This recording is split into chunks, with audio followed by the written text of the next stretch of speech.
How do I move this? I don't know if you can. I think on a computer, I think that's where the comments are going to go. Oh, okay. Cool. Let's see here. We have nobody, so we're not talking to anybody. Mm-hmm. But if you're logging in, we'll wait until we get about 10 people there. We've got, what's up, Mayor? Luke. Luke, where you at in the world today? So welcome to my basement for a special edition of Facebook Live. We have got Vegas. Luke is a world traveler. Today he's in Vegas. So welcome, Luke. We've got, how many are we up to? Can we tell on this? 12. 12. All right. So again, welcome to the Two Dubs Facebook show. Michael and I are joined right now by Coach Leonard, Cody Leonard, the Monroe City Athletic Director and a girls basketball coach, among other things that he does there at the high school. But, we welcome you guys. Thanks for joining in. As always, this is for entertainment purposes only. We're here to highlight all the great things about Monroe City, the community, and the school. So keep everything positive. We definitely want some interaction. So bring those questions on for me or Michael or the coaches. Coach Edris is wrapping up a shoot around as we speak, and we'll be here later. I'm going to lead the interview with Coach Leonard. Michael will lead the interview with Coach Edris. Michael, anything to add before we get started? I don't think so. Just, we will keep an eye on any questions that you have, and I'll make a note of them, or we will get to them as we go. Again, kind of like I said in the post to announce this, as we do this during the year, we have kind of unlimited time on how long we can go. So part of that is going to be we want interaction. I mean, that's what's going to show us that this is something that you guys want to do, and that's something that we can do throughout the basketball season. Absolutely, and we will, welcome all those that are continuing to join in, and, of course, anybody that's watching later. Thanks for watching. We know we get a lot of views later on in the week when people get a chance. Everybody's schedule's busy. Before we get started, I would be remiss to say I don't get the luxury of posting those nice posts on Facebook because I don't have Facebook. So happy birthday to my wonderful and beautiful wife, Lori. Thanks for letting us do this Facebook Live on your birthday. I will finish up the spaghetti when we get done here. But she is an amazing woman, is literally the nicest human being that I know. So happy birthday to my wonderful wife and mother to our 3 crazy boys, Lori. So happy birthday. And so let's start, Coach, with a few things that are going on. So we're going to kind of start with the athletic side of things before we get into the girls' basketball. So a few cool things that have happened in the high school over the last week or two. Tim Dennison, just recently you posted there on the Twitter and the Facebook, National American Choir Directors Men's Choir. How many things is he involved in the high school? Everything, I think? He's pretty much involved with everything at the high school, and he's kind of our go-to in the pinch. If no one else has volunteered to sign up to sing the national anthem, you just say, hey, Timmy, you got it, and he'll just walk over there and nail it out of the park every time. He's a great role model for the school, and he's doing some big things. Yeah, and I think he recently also got accepted to pharmacy school, if I remember correctly. So, Tim, congratulations. That's quite an honor. It goes all the way up to college-level kids that make that. So that's quite the accomplishment. Also, Dominic Sprague signs with Indian Hills Track and Field as a thrower. Yes. Do we know what he's throwing specifically there? I don't think we know that yet. Disc and shot and go from there. Hammer throw is also involved there at the college level. Rachel Smith signs officially with Missouri S&T this week. Yep. And Mac West officially signs with Truman State for softball. And Skylar had already signed previously. So 3 of our 4 seniors in softball are signed to go on and play softball, which is amazing. They had a great year. It's just been awesome. And it won't be the end of the college players coming out of the senior class either. So. No, we're going to see Jonathan Saxbury sign somewhere. We're going to see potentially Zach Osborne if he chooses to play. Blake if he chooses to play. You got CE, of course, in basketball. Jada in basketball. You've got some tracksters in there too that have the potential A couple baseball kids that are seniors that maybe, so it's a lot of kids. And, the softball lineage of signing is not going to stop either because, Lolo's signing somewhere next year. I'm assuming softball is kind of where she's leaning, is playing college ball. So just, as always, we cannot highlight enough just how fantastic our kids here are in Monroe City. So what's up, Bobby? Your kids are doing well. They're upstairs. They were shooting me with North Gowns earlier, but they're doing well. So, Coach, a lot going on, a lot of good things. And so let's start with the schedule. Obviously, you're big. You're the man when it comes to scheduling. And we talked in football about how, in particular, the Helias game came about. So I don't think we need to rehash that. But basketball schedule, to say that it's kind of ramped up a little bit would maybe be an understatement. Kind of fill us in on some of the new things we're going to see this year, girls and boys wise. Yeah, well, that's one thing with me and Coach Edris kind of been talking. We had some openings, and it's kind of the same boat we were in with football and softball. We didn't have a lot of takers on who was wanting to play us in the area. Outside of some of the bigger schools in the area, so we're both playing Hannibal. We're both playing Q&D, both on separate dates. We added a line out west for them, so Coach Edris gets to go home and gets a game there. Very cool. Girls are still in the John Wood shootout. We're going to play Keokuk, who's has a move-in all-state point guard. So I added that. Now the boys got invited to the Webster Grove shootout there, kind of late, about 1 or 2 weeks before the season started, and we had to kind of move some things around to make sure we could have that happen. So there's a lot of moving pieces we had. Mount Vernon, is that who we're playing? Right now, I think we're playing Mount Vernon. Yeah. So, and that is going to be Webster Groves is where Courtney Ramey played. They're the 2-time defending Class 4 state champions. Courtney Ramey, of course, is a starter now for the Texas Longhorns. It's also where Drew Hanlon was the point guard, led them to state. He's the guy who started all the Pure Sweat stuff. That's his company. And also that is where CE played AAU ball down there this last summer. So a lot of connections there, or some connections there for us to make that happen. So as always, we kind of have the season. Coach Edris is in the building. Coach will join us here in a little bit. Liking that hoodie. We've got to figure out where that team store is. So Coach, we start with the Monroe City tournament for the most part. We have a game tomorrow night against Van Far, which we'll talk to both of you guys about. But Monroe tournament, oldest in continuous tournament in the state of Missouri. It's a really neat tournament. And honestly, for my money, Saturday night at the Monroe City tournament, it just doesn't get any better than that. So what have you've coached in different areas, so you kind of know, what has been your thought with the Monroe City tournament? I know the Monday, Tuesday games, we don't get the big crowds, but by Saturday, it's just electric.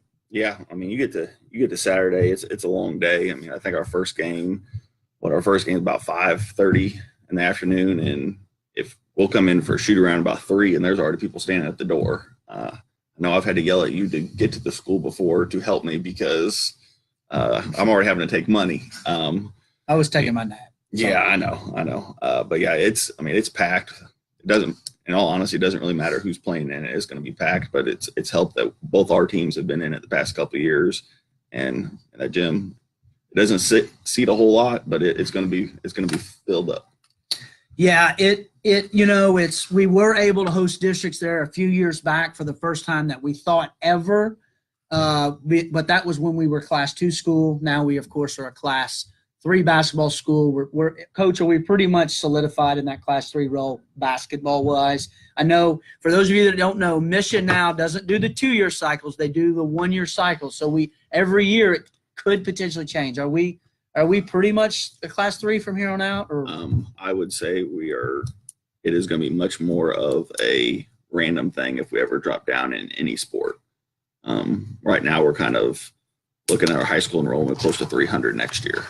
So we're gonna be Class 3 in basketball for a while, and we'll be Class 2 in football for a while. That's probably not changing for the time being. So 300, that number has not been hit in some time, to my knowledge. So that would certainly be one of the bigger enrollments since the 90s, probably.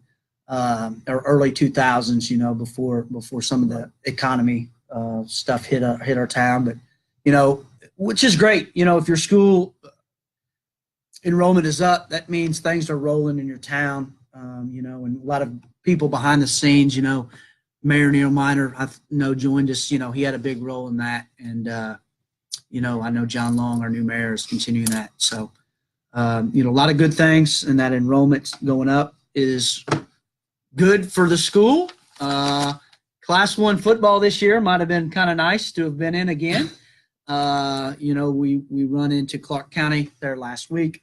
And then, of course, Clark County runs into the Blair Oaks buzzsaw. Yeah. And for all intents and purposes, that Luther North Blair Oaks game might be the state championship. And that's with the seven-time defending state champ on the other side.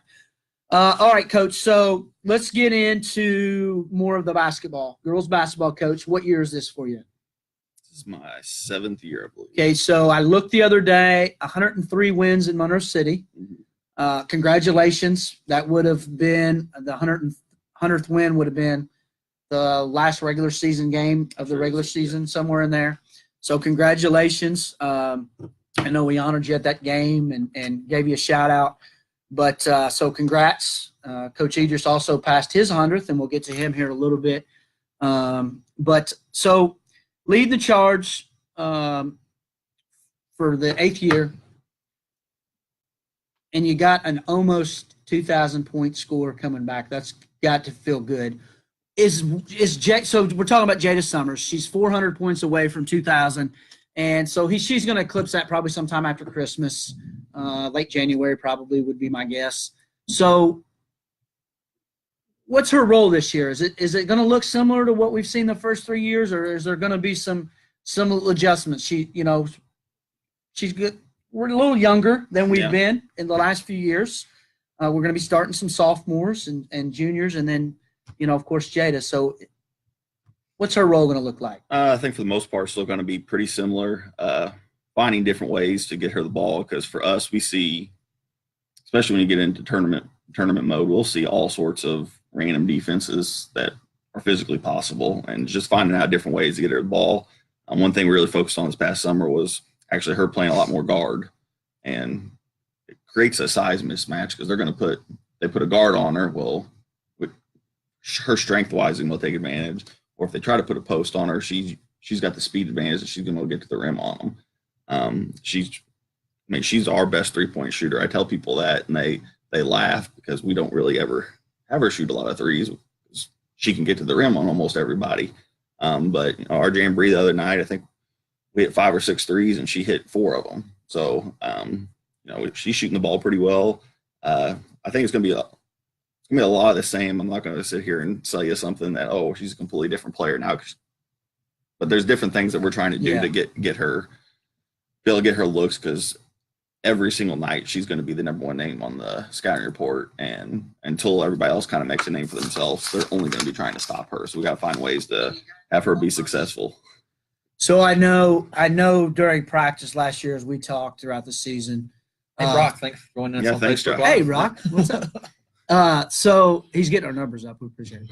So, I know as we talked last year throughout the season, during practice, you literally would try to think of any type of junk defense that you could think of. I'm assuming that throughout the preseason, you've thrown that in the practice plan as it's went around. Boxing 1, triangle and 2, where the 2's on Jada, and I'm assuming you've thought of probably even more junk defenses than you can think of. We've gotten really creative on the way things look, and it is hard to replicate in practice because of who she is. There's a hard matchup for us to go up against her, so it's not always going to be realistic, but at least just different looks and see. Okay, just kind of talk through. Okay, where are you going to be able to take advantage? Mismatch here, and how are we going to be able to still get to the rim? Because the big thing with us, anybody's can watch us, we're trying to go downhill on you the whole time, and you may pack in that zone, but it's still not going to really change our game plan. We may have to adjust a little bit, but we're still trying to get to the rim.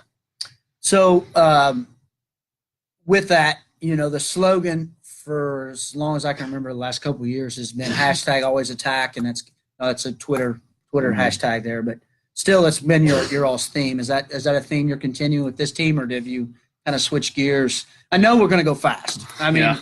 we're going to go fast. We want to go faster than any team in the area. I know that. So is that still the theme, or is it still, or is there something new on the board? That's what we do. I told them a few years ago, we ever got to be a team that we got to walk the ball up the floor.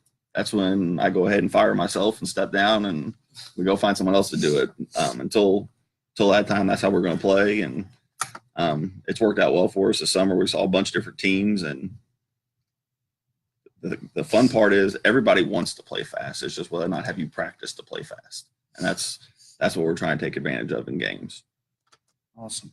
All right, so Jada obviously is a stalwart, 4-year starter, almost 2,000-point scorer, walking double-double. Returning starters, Lauren Youngblood, Lolo, returning. Allie Dyer, really stepped in when Maddie went down. Yeah. Maddie Hayes tears her ACL. She really by the end was was in the starting lineup. Yeah. So for all intents and purposes, a returning starter. Going to take over that lead role from Emily Okenfuss, Yeah. I'm assuming. Yep. You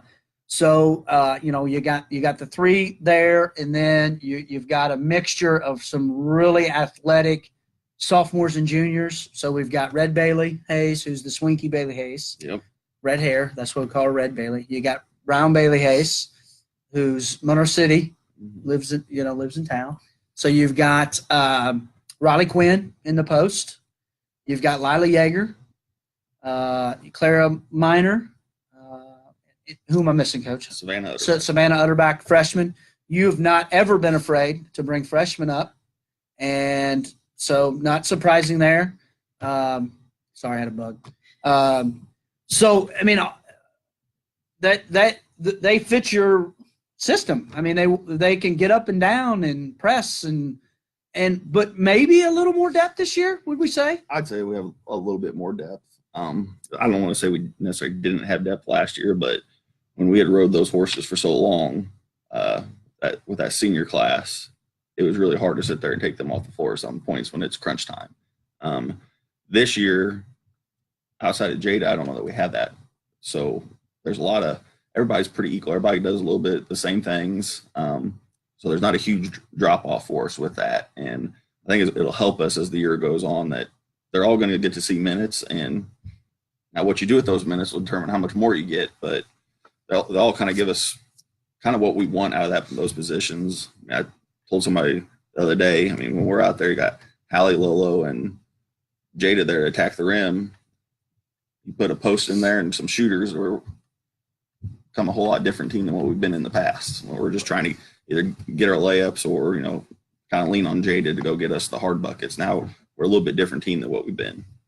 So, we're looking at losing the Okenfuss twins, M&D and Maddie, big losses. Pretty much played the whole year without Maddie last year. So we talked about it, I think, last week or 2 weeks ago at the Bowling Green game, Facebook Live. Mm-hmm. One of the coolest moments that I've had in education was when you arranged for Maddie to come back on the court one last time with her teammates. And I think you were actually just yelling at her to don't move, please don't move. Yeah, we had to carry her on the court and then screamed at her, do not move and hurt yourself worse. And she kind of did a pirouette, but still, she got a huge standing ovation. Just one of the coolest moments that I've been a part of. I believe that was senior night, if I remember correctly. So, kudos to you, Coach, for making that happen. It was a devastating injury. And, but probably – just their tenacity that M&D and Maddie brought to the floor is something that's going to have to be recreated, from the young gals stepping in here. So who do you kind of see as a leader beyond Jada? Well, for better or worse, we kind of told Hallie, you're going to play point guard for us. You're the one I generally don't take off the floor. So you better know what the coaching staff's thinking. And so far this summer and here so far in the preseason, she's done a good job of that. Lolo's got the most experience outside of Jada out there. She knows what we're expecting. The other girls, they may not have been seeing minutes on varsity, but they've been around the varsity team enough that they all know you change defenses on the fly on them. It doesn't phase them. Offensively, I mean, we all know what we're trying to do. We just attack it a little bit different. If it's a man or it's a zone, but it's still the same offense. And I think part of that helps give them some confidence that we don't have to overthink this thing. We know what we're doing. Let's just run our stuff and get the looks we want. So, open up tomorrow night at Van Far. New game. New on the schedule. No. They call, what was that? Was that week 1 of practice? It's like week 1 of practice, or the week before practice. They had a scheduling conflict that they decided to let us know then. And we're trying to not have the game. So we had to throw out a whole bunch of dates, and eventually, a little peer pressure, we got it to the Monday before Thanksgiving. So here we are. Girls and boys both traveling over to Van Far. Yep. 6 o'clock tip. 5:30 tip. 5:30 tip. Are we just playing 2 games? Yep. I don't know why it's 5:30. That conference they do things earlier. So 5:30 tip. We'll all get home a little early, I guess. But so post Thanksgiving, we come back the next week, and that's going to be the week before the tournament. And where are we at that week? We go Saturday against QND. Oh. JV and varsity both against QND on Saturday. Then we'll come back, and Tuesday we're at Canton. So we'll have 3 road games there before. Girls and boys both are at Canton. Girls and boys both are at Canton. Boys won't play QND. They'll play them at home the Friday before the tournament. So we'll both get 3 games in there before the tournament and be ready to roll there. Tournament seeds. Michael, you want to run through them for us? For the girls' side, and we'll get to the boys. As far as I can tell, I got Monroe City is the 1 seed. They'll play 8 seed Louisiana in the first round. The 4-5 matchup is South Shelby and Mark Twain. Palmyra the 2 seed, North Shelby the 7 seed, and then Paris is the 3 seed, and Marion County is the 6 seed. So our girls are going to play, and boys actually at the Monroe tournament are going to play both Monday, correct? Monday. Yeah, and we're going to Wednesday. play And they'll be back. 2 early games. Yeah. And if they win, they'll be back to back again. Yeah. Actually, the boys will go first that Wednesday, the way Yep. it works. So I would say this is as good a time as any, Michael, to bring up what's going to be happening that week. All right, so that week will be the start of our broadcast schedule. So as of right now, we are going to, I've announced it on Facebook earlier. I've announced it on Twitter. We're going to broadcast on 107.5 The Lake. We're going to plan on 12 basketball games. The first basketball games will be the Monroe games in the Monroe tournament. So we'll have first round, second round, and championship, third place, whatever that tends to be during the Monroe tournament. And then we will also broadcast the December 11 game against Mark Twain, the December 20th game against Louisiana. We will be at the Palmyra tournament. We will be at the January 22nd game at Highland, the January 29th game at South Shelby, and then we will have the February 8th game, a home game against Centralia. Is that senior night? Yes. And then we will have the last regular season game, I believe, is the 15th at Macon. Yeah, we typically end with Macon. So that is our broadcast schedule, subject to change, but according to the radio people, that is pretty well set in stone for the moment. And, of course, we're excited about continuing the opportunity to bring you Panther Athletics, Lady Panther and Panther basketball this winter. That is going to be obviously on 107.5, as Michael mentioned, and also on the TuneIn app for those of you that are in Vegas or Florida or wherever you're at tonight. And so we're excited about that. We also, with the 2 dubs, as we've dubbed this, Facebook Live, we will periodically come up with some times and dates to where we can bring that to you as well.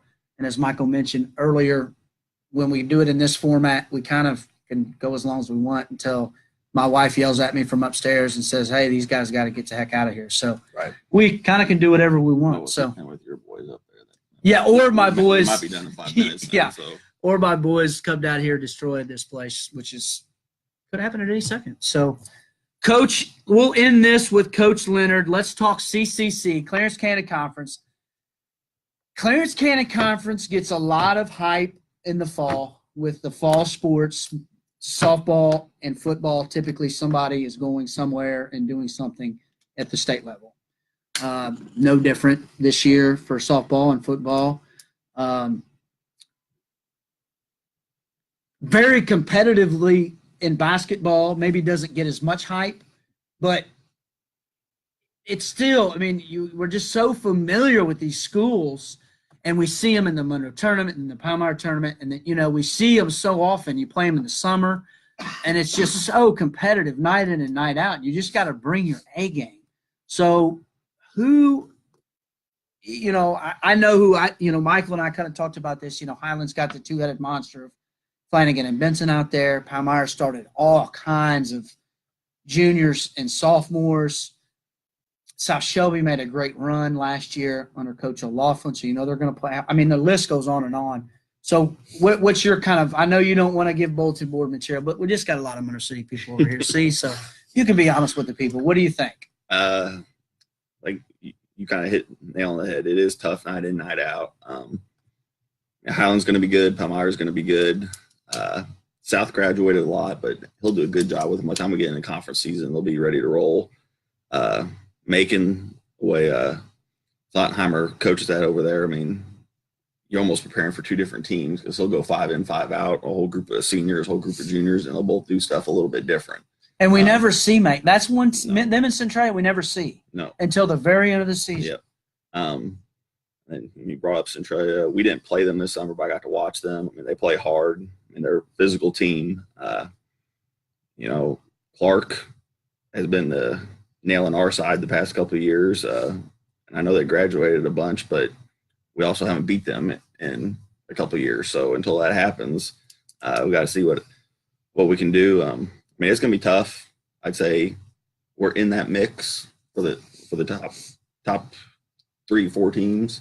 But we got to kind of see how everything kind of pans out. And of course, the beauty or the annoying part of Misha is our district basically is our conference again. So we don't need a conference tournament because we got that for districts as it is. But we'll see. Like you said, we'll see these teams a bunch. Hopefully we don't see anybody 4 times, but the schedule works out, there's very easily we could see somebody four times.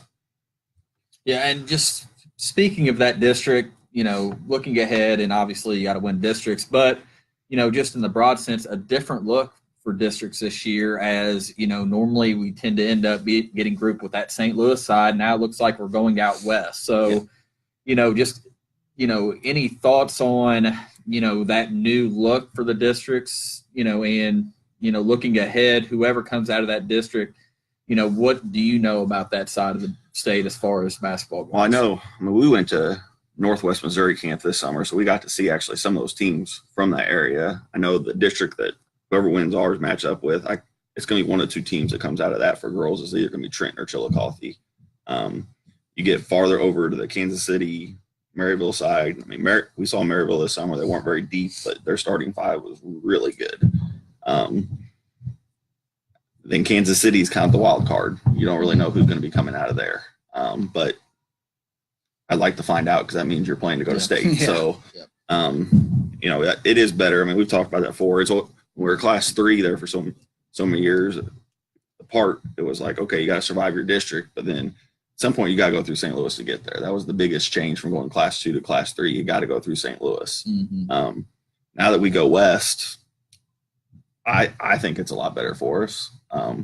See some teams that we don't really see. We don't really have a whole lot of common opponents. I think Trenton and Chillicothe both play Macon and Brookfield, but that's about it. There's nobody else that they're really playing in our area. I'm assuming that my getting to exchange film with Trenton's coach is going to stop now. But we'll see how that goes as the season goes on. Okay. Last question I had is, you finally got to play some different teams. You got to play the Jamboree. The girls' Jamboree was at Marion County. Just what were your thoughts getting, some game action against another team? What'd you like? What are some things you think you may need to improve on as we get into the regular season starting tomorrow? We saw a lot of good things. We started out there with Marion County, and we looked We looked pretty good.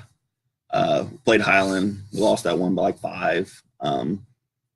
And we showed them film the next day. And they're like, man, we played really bad. I go, yeah, we did. And we were only down 5. So, like, we'll be all right. And then Bowling Green, I mean, the Dieters girl's just a freak athlete.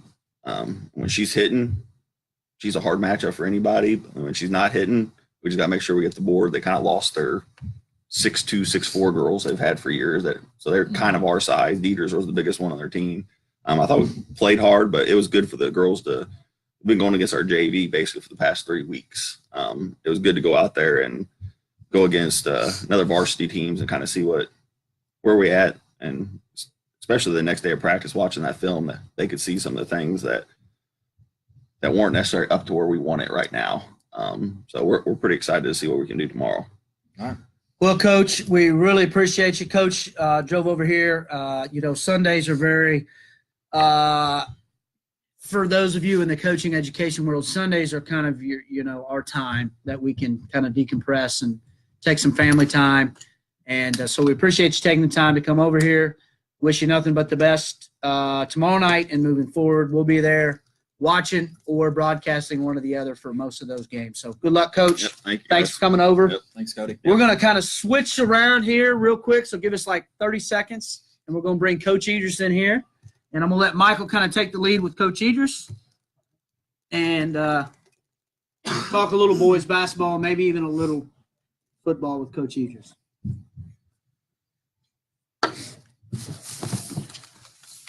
Well, Coach, thanks for joining us. How's practice today? Pretty good. It was just kind of a walkthrough, just trying to clean up on some things and just review, really, because we've only had those football guys with us for, 2 or 3 days. The Jamboree was the first day they practiced, and we said we were going to throw you in. And you could tell they were pretty winded, but I think they had a good time, and love the group that we have coming back. Let's talk about the Jamboree first. Again, kind of like I mentioned with Coach Leonard, you got to see another, 3 other teams, 3 different kind of looks that you got. What you had 16 guys on the bench and you rotated them all in. What did you see in the Jamboree? What'd you like? What, anything you had some concerns about? Well, first we did like a walkthrough at 3:45 because we just wanted to review with those football guys just to remember what we had worked on all summer. And that went actually a lot better than I thought it was going to go. And, we went with the starting group that we had this summer and rotated a lot of guys in. What I was most impressed with was the energy level that we played defensively. At one point, I think we made a big play and our entire bench was standing up, cheering and rooting each other on. And the official had to stop the game and tell our guys to sit down. I thought that was pretty awesome. So we just had to explain to them, you can stand up, you just can't stand up forever. You got to sit down once in a while. But, our guys play hard. And it's really something that we've always tried to work on. But, when we're guarding defensively like that, getting up in people's shorts and wanting to make it difficult for another team, it's pretty fun to watch.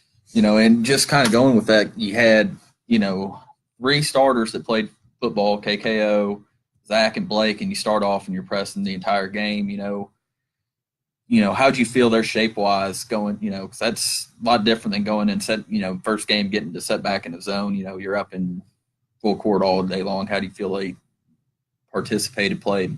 Well, I knew it wasn't going to be good for them. It was like we got a few days to try to get our legs under us, but I don't know if, watching the game, I knew I was only going to have them in for a minute and a half for 2 minutes, and then we were going to sub guys in because we got guys that are coming in that we don't miss a beat when a lot of guys come out. I would say our really 6 to 16 would be a good varsity team against most teams probably in our area and that you could play with. And we had 2 teams this summer that played, and our second varsity group won a lot of games. So it's really a good situation for us. It makes it hard to play some guys, but it just makes practice that much more competitive.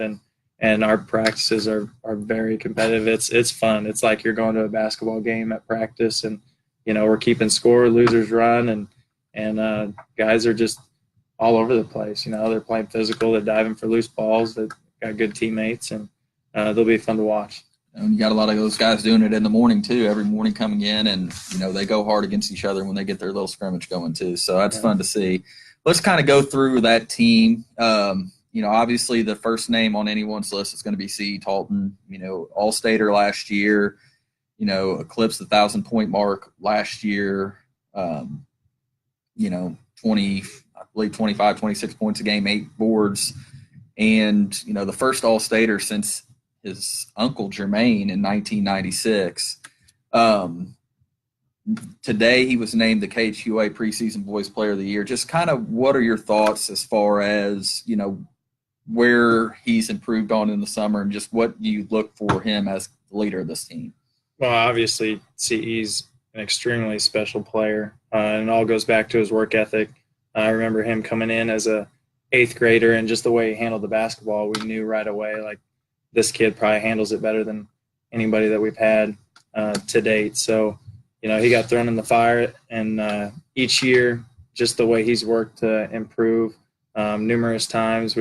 I show up to the gym, and, he's there when it's dark, getting in at 5 or 5:15 in the morning and getting shots up. So each year he's found some part of his game to improve. And last year, knowing how much we lost with Menor, Speaks, and Bixel, he always needed to improve his defense from his freshman year, but usually that's the case with anybody that's a freshman. But we told him he was going to have to rebound a lot for us because we didn't have any size. And rebounding from the point guard position, 8 boards a game, was really good. And, who would have thought your best player is going to improve from 14 points a game to almost 25? But that was a pleasant surprise, and it really paid off for us. And the guys that we got to go along with him, you couldn't ask for a more unselfish scorer than CE. He could probably take a lot more shots than what he even takes, but after most games, he'll have 20 points and, however many rebounds, and our coaching staff will look at each other. Well, he had 20 again, but it seemed like he scored 10. He's just such a smooth player. He just makes the right plays. And, it's not surprising when he goes off for 30, or even like the Blair Oaks game in double overtime, he scores 45. So he's going to be really exciting to watch, but we're going to have a lot of other players that are going to make plays and take a lot of pressure off his plate to make it a lot easier for him. And we'll go through those, but that's something I noticed in the Jamboree is that, CE really, he didn't, there was never a time where he took over the game, where there were probably times he could have, but, you had so many guys get on the scoring book, from, probably 11 guys potentially scored in that Jamboree, and just kind of going through that starting, you got Blake is he a 4-year returning starter? He's a 4-year player. He started his sophomore year, came off the bench as a freshman. Him and Zach both came off the bench as freshmen. Okay, so, 2 guys that have got a lot of time, in the program, super athletic kids, get after it. Blake may be more of a scoring threat than a natural scorer than Zach. Zach, one of the best second jumps from a 5'7" guy you're ever going to see, getting inside, get that, old man game we used to call it, because you get that old, jump, shot fake and go up for layups. But, those 2 guys, kind of the other, big veterans on the team, 4-year, 3-year players, just, what do they bring to the team? What do you expect from them this year? Blake and Zach? Yeah. Well, Blake, he's improved with his shooting each year. We kind of tease him that, it takes him almost till the second half of the season or districts to finally get in the groove and get a shot going. But, it seemed like right away this summer things were clicking, and it seems like he's already knocking down some shots, coming off some screens, which is good. And like you said, Zach, for being 5'7", he can score amongst the trees in the lane. He just finds a way to maneuver himself and get the ball above the rim and uses athleticism. But both are extremely special. You mix in Kalen and CE, and you've got a 4x4, 4x8, state qualifying team out there. So when you want to get up and down the floor, it's kind of nice. Or when you want to press, you got guys like that that can play. All right. And what about Bryce and Kalen? Kind of your, as of right now, probably your starting lineup, is what you went by. Those guys, a little bit more height. What do those 2 bring to your squad? Well, Kalen's a converted guard for us, being 6'2". We've never had, a 6'5" player to play the post. So we never had it in Monroe City history, really. And probably never will unless Logan gets there. So yeah. So, we converted him and we really felt like having some guard skills, playing around the high post, he would be comfortable. And setting screens, he likes to play physical so he can defend other teams' post players. And if you get a 5-man that can sprint up and down the floor, you potentially get some easy baskets. And then Bryce Stark, he's really athletic and put together, solid kid. Not afraid to create offense for himself, but he's really unselfish, likes to get the ball. Sometimes he's too unselfish, wants to make maybe the fancy pass, but man, he really improved last year as the season went on. And I think he's going to be one guy that, whoever you put on him, if you're trying to put your best defenders on CE or Blake and so forth, that he's going to make a lot of plays for us this winter. Yeah. And, let's talk about your second and third unit, something that, we noticed watching I noticed watching Jamboree is how athletic that group was when they got the press on, which you got Joshua Talton. I guess you got both the two Taltons in that kind of mix. Ethan Limbauer, Logan Bulig, Dalton McAfee, and Antoine. I mean, Dalton and Antoine got both guys that started or got a lot of minutes last year. What do you see out of that kind of reserve unit, we'll call it? Yeah, it's, you bring in other guys and they come in fresh and, you think there might be a drop-off, but really, they bring in loads of energy. You get Antoine Battle that can pick somebody up in the full court and just pressure the heck out of him. And Logan Bulick's so long, he's like 6'3". I don't know that he's done growing, but his length, he can test shots and he can shoot the ball well from the perimeter. I've been really impressed with Ethan Limbauer, the way he stepped up. Just a smart kid, knows exactly what, kind of like a quarterback, knows what you're supposed to be doing when you're supposed to be doing it, but he's knocked down a lot of shots. I think one game he made 3 or 4 threes in a row in our Jamboree. So he's shooting with confidence, and he should. There's a lot of guys that can attack off the bounce and create and kick out. And Joshua Talton handles the ball really well, and he's quick. And he's a good defender. He likes to guard people. So, and then Dalton coming in, he's probably one of the bigger posts that we've had since I've been there at 6'2", almost 200 pounds. So he does a really good job for us on the glass and able to get some stickbacks. And just kind of to touch on, touched on Cody this year, 8th year coming in now. Yeah. And 104 and 84, I think, is your record. So, and that was a lot different record after those first couple of years, but, it kind of turned this program around. How you inherited it, it's pretty impressive. So, Monroe tournament, the boys side, we have Monroe City as the 1 seed, Palmyra the 2 seed, Louisiana the 3, South the 4, North Shelby the 5, Mark Twain the 6, Paris the 7, Marion County the 8. Tournament wise, a lot of teams that, you're going to see during the season, and kind of we'll include the conference in there. We asked Coach Leonard about the girls' side. On the boys' side, I think the 2 teams that pop in my mind are, Centralia and Palmyra. So, what are your thoughts kind of as a overall look at the conference on the boys' side of things? Well, I would agree with that.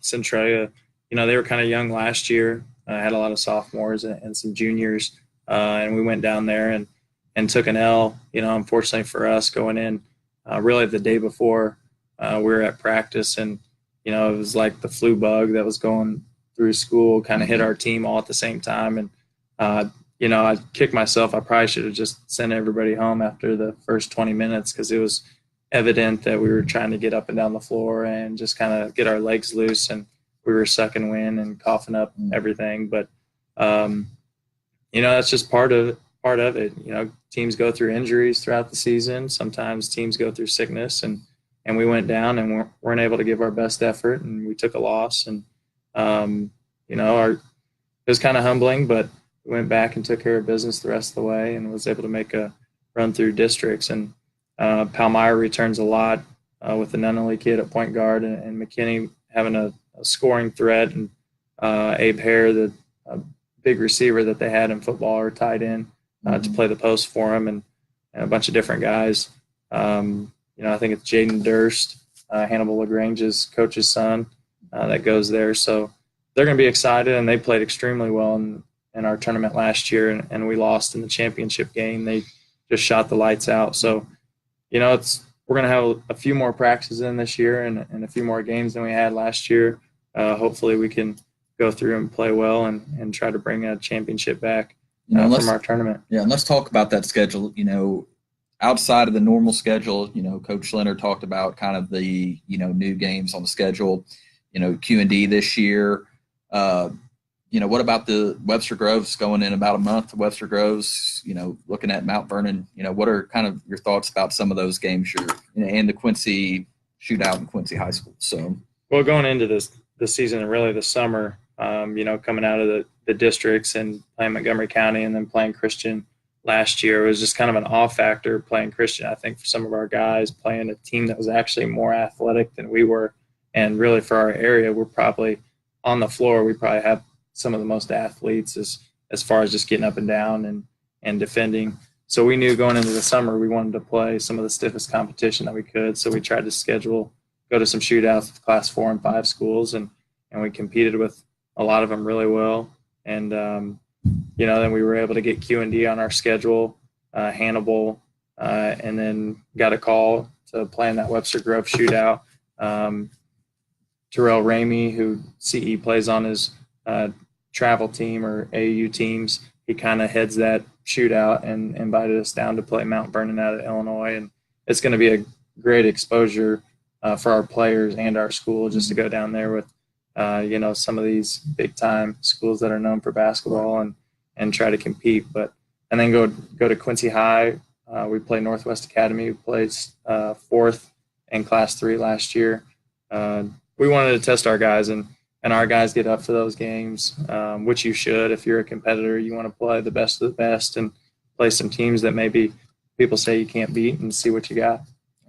Well, Coach, we've got both teams, girls and boys. I would call them gamers. They have risen to the occasion over the last 3 and 4 years. And, I really feel like we're kind of spoiled as Panther fans right now, honestly, from our softball success, football success, Lady Panthers basketball, Panthers, the track teams doing their thing and, always in the top 10, 15, 5 of the state. It's just a really fun time to be a Panther fan. And with that, means that there are people putting in a lot of work, you guys included, and our kids, our players, but they just seem to rise to the occasion, and they love the big stage.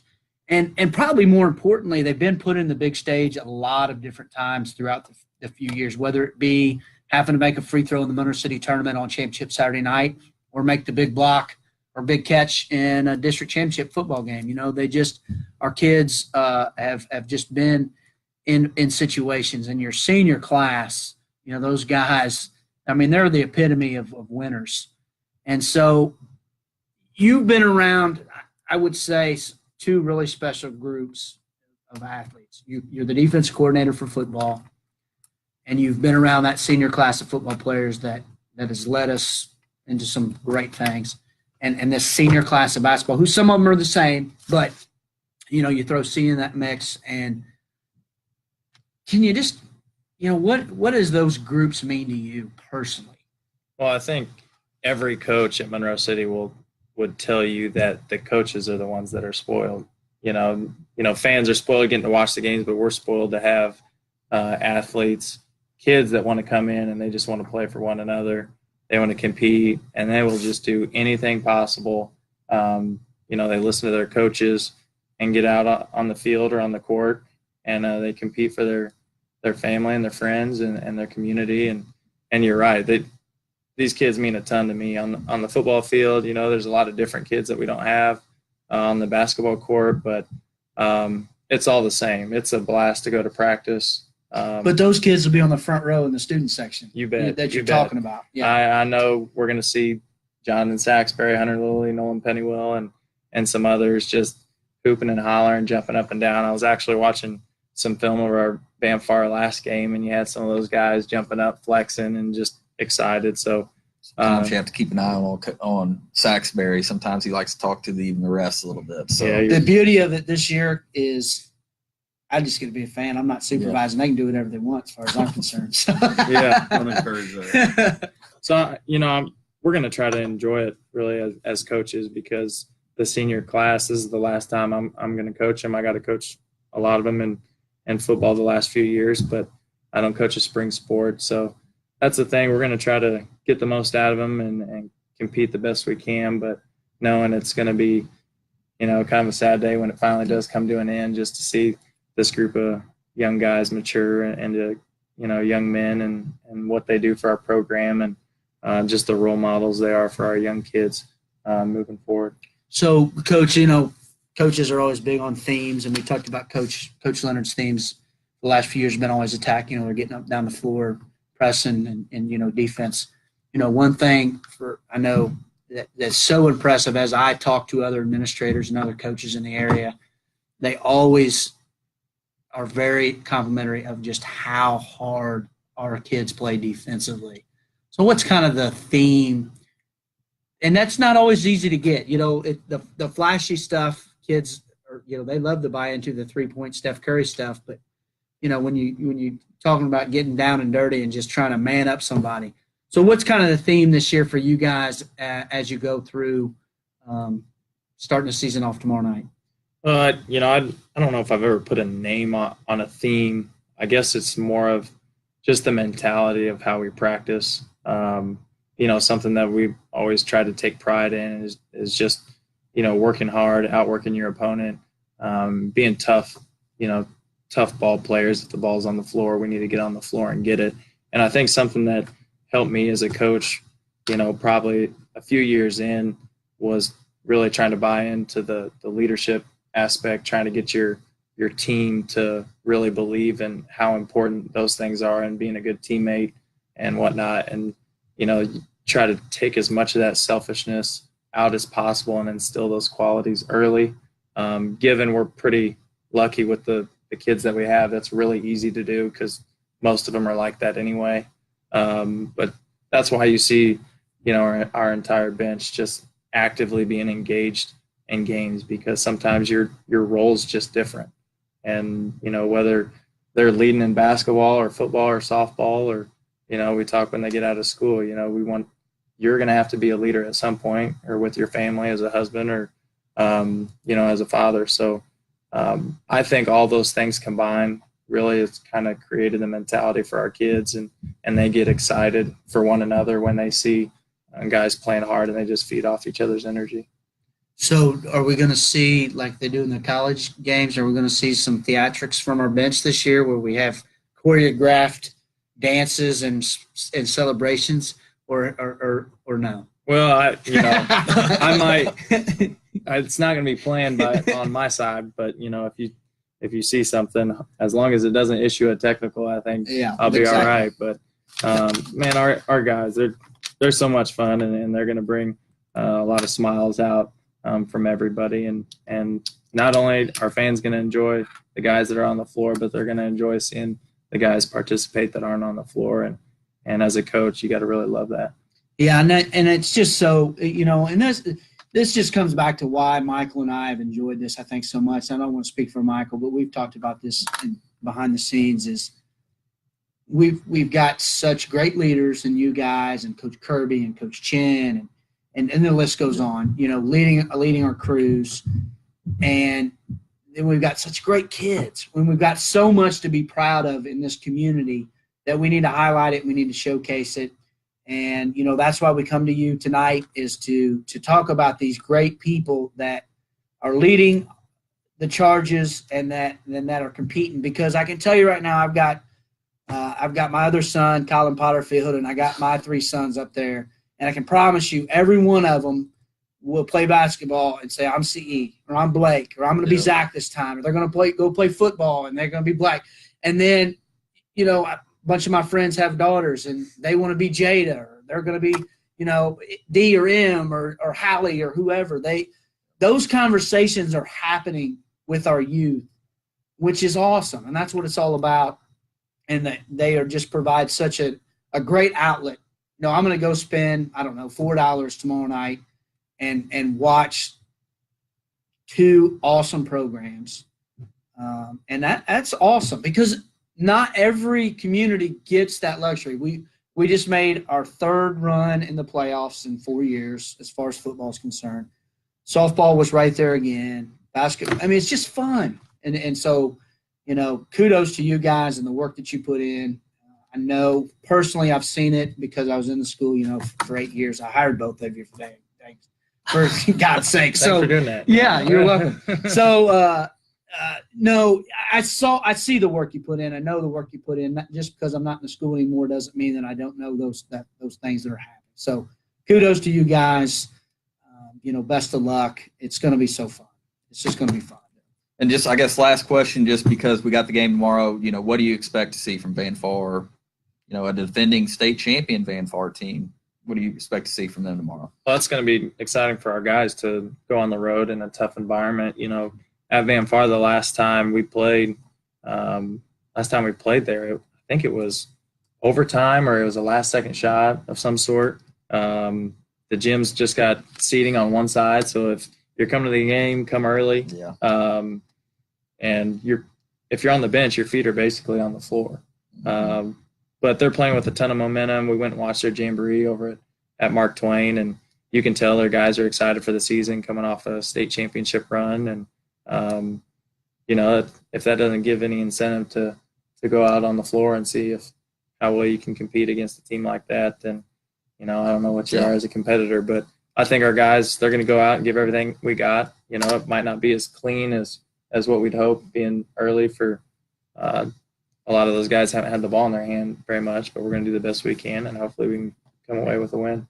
So I don't think we've seen any questions, Michael, come No. across. If anybody has any last-minute questions here for any of our coaches, feel free to jump in as we kind of wrap things up.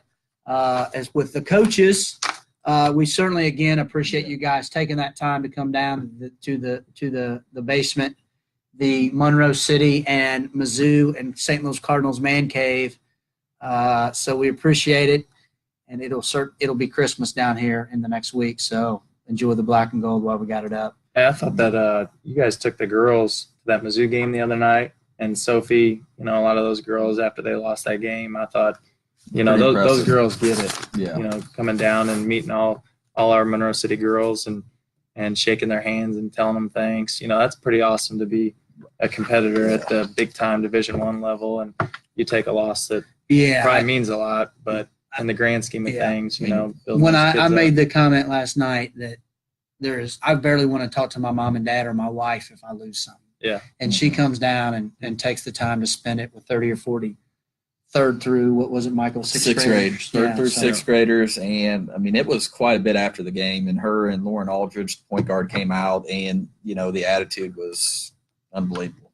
For a team, number 16 team in the country, lose, Sophie Cunningham, an All-American who, got in foul trouble early and just couldn't quite get going, and, just gracious. And, she's there for 30 minutes. We're probably 30 minutes after the game time when it starts. So it's probably an hour after the game ends when she gets out of there. So that was pretty impressive. But you guys have anything to add?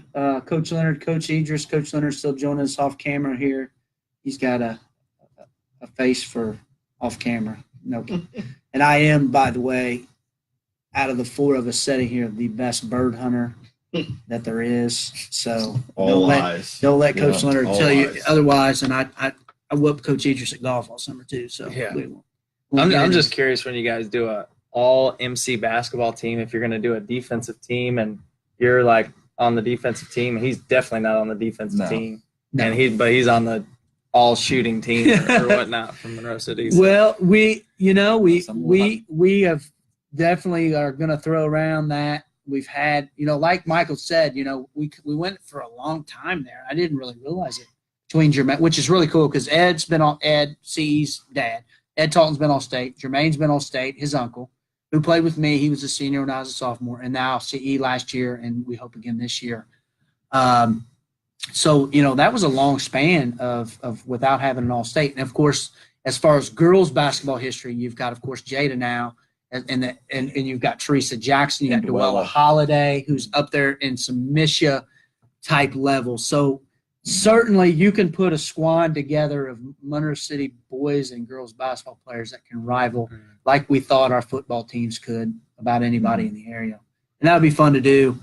We got all off season. We're going to have a lot of different ideas, and we're kind of looking for everybody to, pipe in, give us some ideas, and we'll talk where we can. And I'm really not sure. Last year if CE set the single season scoring record, I think he had 700 and I don't know if it was 22 points or, averaged 24.9. I know Jermaine scored, you said, over 2,000 and 2016. Yeah. And, I think Ed said he averaged 23 one season, and Jermaine might have averaged 22 one year. But Jermaine averaged 17 for his career. yeah, if anybody's He was a 4-year starter. can think of Jermaine. anybody that might have done that. It was unfortunate I wasn't able to just come out and say CE set the single season scoring record because we didn't have all the facts. But that would be nice if we can get some of those lined out. Yeah, if anybody has any stats for football or basketball, Monroe City gave it up for, I don't know why, but we completely gave up taking stats. So if anybody has any of those stats, we would gladly take I it. got one season of Ryan's. I found one here Yeah. laying around.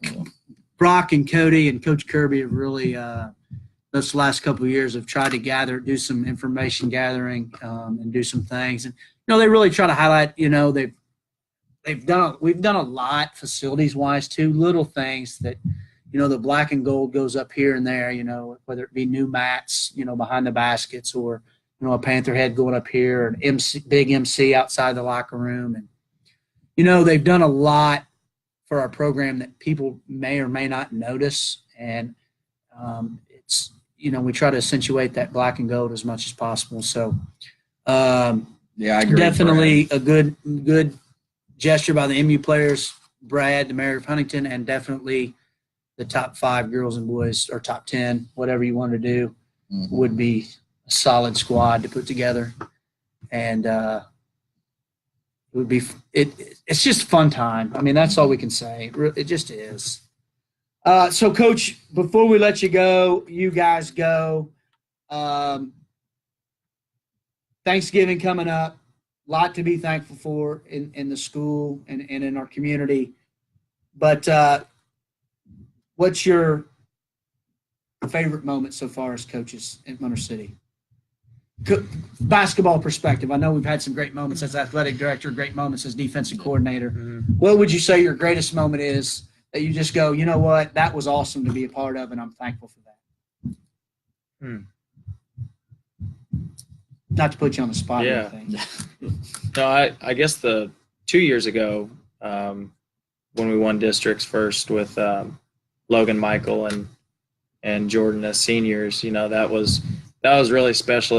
That kind of hit home. I know I was pretty emotional in the locker room just to know like where we started, and obviously the focus when I started with the high school team wasn't about winning a bunch of games, even though as a young guy you think that you can just walk in and turn things around quickly. But just knowing where we came from and just to think of all the kids that came through and worked to continue to make things better and where it got to, that was a pretty special moment for me. And I think our coaching staff with Rick and Ed and Tanner, all the time that they put in to help us out. Just you don't take anything for granted, with the guys that come through and contribute to the program. But, that was probably pretty special for us. Coach? I'd say when we won that district here a couple of years ago, Jada's freshman year, because it was just 2 years before then, we only won one game. And we couldn't even compete with people.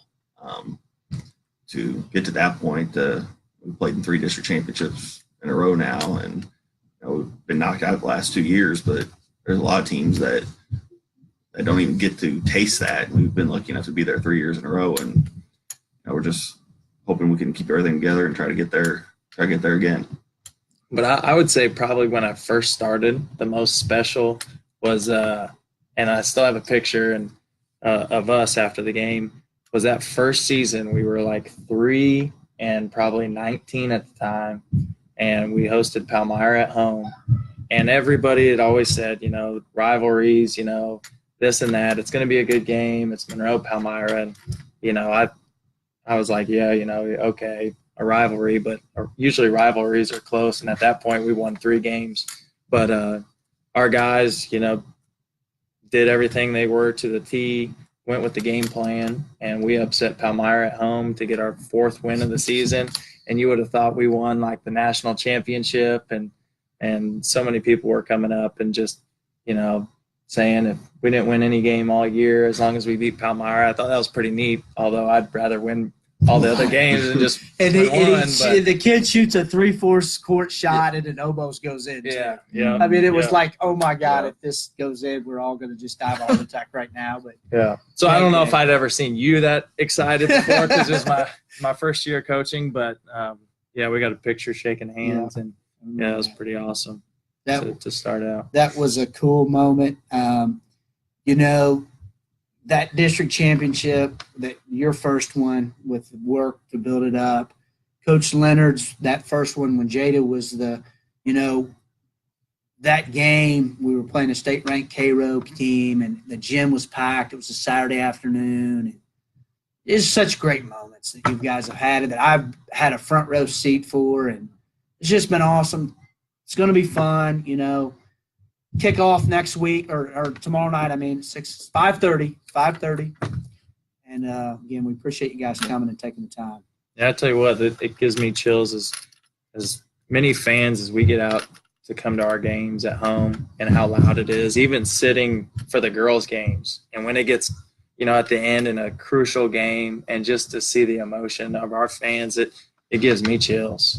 And just, people are passionate about Monroe City sports, and, whether it's boys or girls. And even when we come out in pregame, just to see everybody hyped up for a game, it's awesome. And I know Coach Leonard and I are both looking forward to it this winter. That's what we talk about with some of those new girls we've added to varsity, that especially go to other gyms in our area. Outside of Palmyra, Clark County, girls teams don't get packed gyms. And for the most part, we play in front of pretty full gyms night in, night out. Wherever we go, our fans will travel, and that's what you got to get used to, because they'll get mad in practice if Coach White, of course, is running his mouth and talking trash to them, and I'll just tell them, I know that shocks no one, but I go, if you can't handle him, you're not going to handle a full gym. So I don't care what he says. And once they kind of get that through their heads, then it's like, okay, we're ready to go then. It's going to be fun. It is. So come out and watch them. You get a chance. What were the stats for? We'll get to those, John. Yeah, we got Here them in right a second, here. I'll go through some stats. Yeah, we're going to as wrap we up football. wrap up. Michael and I will wrap up football here. So, come out. I'll try to post a schedule on here at some point. I'm sure you can find the schedules anywhere in town. They have I know the winter sports schedules are out, but try to what's be up, there. KKO? Joining the spot there. Nice Chiefs avatar there. We like that. So, anything else you guys like to add? Oh, thanks for having us. No, thanks for joining us. First, First, doing all that. Yeah. the original Two Dubs Yeah. show. So, thank them for joining us, and we'll just kind of wrap up football quickly. One thing I will note on the basketball side is, again, if you haven't seen it, you can go back and watch, and I'll try to post when we will be broadcasting. We are looking for advertisers. If you're interested, shoot me a message on here, and I will get the information to you. Again, we're blessed to do it, and we're going to do it anyway. But, if you want to get involved, I know we had a lot of people join in for the football broadcast, and I expect a little bit of the same for the basketball. So, Let's check the Mizzou score real fast, Michael, before we get into football. Mizzou up 10. 58-48, 6 minutes and 7 seconds left for Mizzou basketball fans. all right, so football here, I'm going to go through just the all-conference performers, and I'm going to hit some of the leaders and stats, and then we'll kind of quickly wrap up football. Our all-conference performers were Zach Osborne was a unanimous first-team running back, and he was second team return man. Keenan Batzel, a first team running back. Blake Hayes, second team all purpose back. Daxie Mann has made an appearance here. All right, tell them hi, Dax. All right, now go back and finish. All right, Jonathan Saxberry, unanimous first team offensive lineman, unanimous first team defensive lineman, and defensive player of the year. Jaden Underhill, second team offensive lineman. Damian, second team linebacker. Hunter Lilly, second team or honorable mention linebacker. Max Hayes, the first team defensive end / outside backer. Lance Williams, the first team defensive back, and KKO, second team defensive back. So, we don't have any all districts or all states out yet. A lot of those same guys are going to We be. will, and it's not making a deep run. That's typically where you're all states, but I would expect the Saxberrys and the Batzels and the Osborns of the world to. And Max Hayes is a returning all-stater. I mean, these guys, you're going to hear some of the same names, and hopefully during the basketball broadcast, we'll be able to bring you some of that during pregame or halftime. All right, and then just some of the numbers. We'll just go through some of the numbers. Blake Hayes, 478 yards passing, 7 touchdowns to 2 interceptions. I mean, that's I think 3 interceptions over the last 2 years. That's it. Yep. I mean, that's impressive. That's impressive. On the running back side, we'll kind of go the 5 or 6 leading rushers. Keenan Batzel, 213 carries, 1,521 yards, 17 touchdowns. That's 7 yards a carry, 127 yards per game. Now, these are the stats. Basically, the offensive stats are taken during the game. As I'm announcing how many yards or whatever, Ryan kind of keeps notes. The tackles, I watched the game film, and I guess so when we get to defensive stuff, the tackles and things are just kind of going to be a guesstimate, but that's the best we got from watching tape, and I try to do the best on that. So that's Keenan's numbers. For Zach for his senior season: 110 carries, 1,163 yards, 17 touchdowns. Also adds 8 catches, 129 yards, and 3 touchdowns receiving. So 20 touchdowns for Zach, 10 yards a carry, 97 yards per game, 48 touchdowns for Zach Osborne in the last 2 years. And that doesn't even include a sophomore campaign where he ran for 800 or 900 yards. So you're talking about a 3-year span of somewhere in the neighborhood of 3,500 yards rushing for Zach. Just, a lot of people around town talk about just how tough he is, and just a lot of accolades for Zach and all these guys. Just a great career. He's going to go down. We did the all-lab team that obviously didn't include the last however many years since lab, 15, 16 years. But, if we expand that list, a lot of these guys are going to be included. So, great career, Zach. Quickly, Blake Hayes, 276 yards and four more touchdowns on the ground for Blake. Gage Bottoms, who I think that Clark County game was his best game he's played maybe in his career. I was so impressed with how hard he ran, and he had that energy, and, we just couldn't pull it off, some, mistakes, fumbles, whatever. But I thought Gage played really well. 253 yards and 2 touchdowns on the ground, another 62 yards receiving for Gage on a, great career who, a big game. He's a big game player. We saw it last year in the playoff run. And then Aaron Plum and Antoine, 2 guys that you're probably looking at as starting, if you're penciling them right now, Plum and Battle are probably 2 starting running backs for you. Aaron Plum, who comes in late, 205 yards, almost 10 yards to carry and a touchdown for Aaron. And then Antoine right behind him, 25 carries for 194 yards. So bright future for those young men. And that's kind of, on the rest of it, Nolan Pennywell, 130 yards and a couple touchdowns. Damian, 85 yards and a touchdown. Kelson Painter, 58 yards and a touchdown. And Joshua Talton, 41 yards. So that's the rushing. I'm not going to go, I'll go through the receiving. Defense, I'm just going to hit kind of the numbers. If you really have a question, you can ask it, and I'll answer it. I do have basically all the stats. So, yeah, so I just, so you got returning for next year. You've got Keenan Batzel coming, a 1,500-yard rusher, and you throw in, Aaron and Antoine, that's going to be close to 500, and 4+, and so your skills guys, you hate to lose any of them, but we have an abundance of talent, so it's going to be fun to watch Antoine and Aaron come into more prominent roles, and we're probably looking at Blake's younger brother Kyle coming in to be the starting quarterback. So. skills guys, a lot of speed, a lot of tenacity, a lot of power coming back. And Kyle comes in 1 for 1, so 100% career completion rating for Kyle. So on the receiving, Kalen Kendrick O'Brien, KKO, the leading receiver, 10 catches, 240 yards, and 3 touchdowns, 24 yards per reception. Big play after big play.